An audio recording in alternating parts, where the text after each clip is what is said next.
after Prime Minister Harper managed to exempt Canada from the Buy American policies, this Prime Minister caved in and allowed Donald Trump to reimpose those tariffs after Mr. Harper succeeded in putting an end to the softwood lumber tariffs. This Prime Minister caved in again to Donald Trump and saw those tariffs reimposed. Can Canadians have a leader that will defend jobs and bring our companies back home? The Right Honourable Prime Minister. Mr. Speaker, whatever from the Conservative leader. We defended supply management. We defended our aluminum and steel workers. We defended NAFTA and improved it for people on both sides of the border. But the Conservative Party and this Conservative leader, they're the ones who lowered investment in defense spending to less than 1% of GDP, and that had consequences for border security. We're the ones who are going to stand up for Canadian security. The Honourable Leader of the Opposition. The New York Times reported a decade ago that Canada had the richest middle class in the world, and the median incomes for Canadians were higher than in the United States.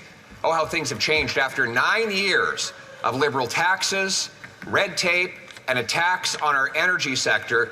Americans make $32,000 more than Canadians, and now a newly elected American president wants to take our jobs for Americans. We understand why Donald Trump wants to take Canadian jobs, but why does this Prime Minister want to help him?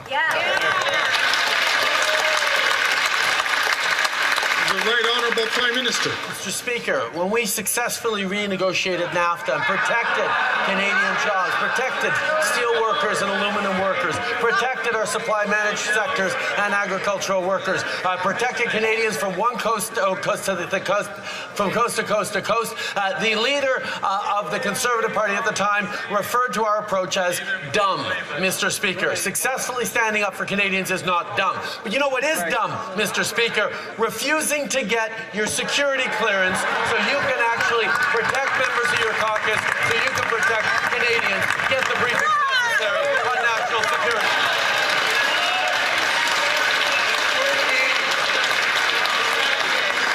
The Honourable Leader of the Opposition.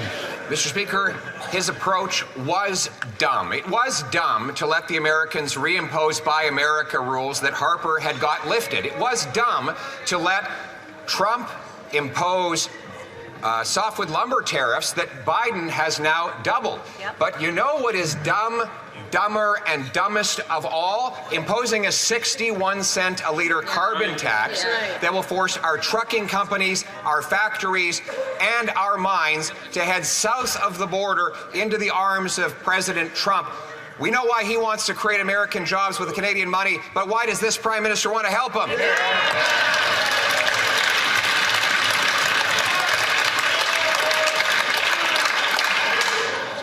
The Right Honourable Prime Minister.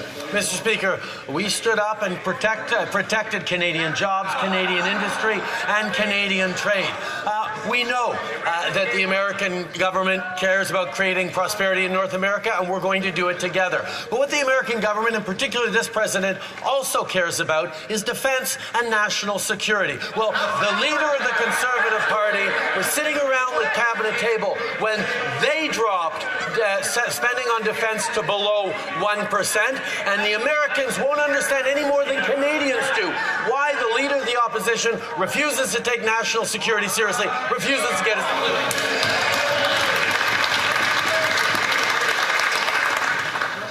Colleagues, I know it's Wednesday. It's really important, though, that we have an opportunity to only recognize the person who's speaking at the time so that the Speaker can hear what's going on. The Honourable Leader of the Opposition. Mr. Speaker, maybe the reason why Conservatives were able to get rid of Buy America and softwood lumber tariffs is because we helped the Americans crush the Taliban and ISIS, whereas this Prime Minister couldn't even shoot down a Chinese weather balloon over northern Canada. Now he wants wants to impose a tariff on his own companies, a 61 cent a liter carbon tax, 300% higher than it is right now, where there's a 0% carbon tax south of the border. Why does he want to create an avalanche of Canadian businesses, jobs, and paychecks leaving for America?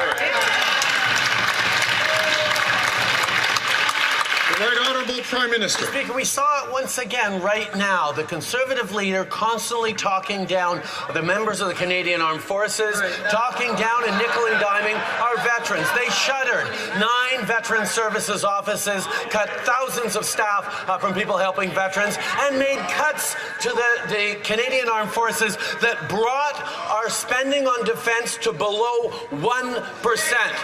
Mr. Speaker, he won't even commit to our timeline to get it up to 2%. And he will not get his security clearance so he can get the briefing necessary to keep all Canadians safe.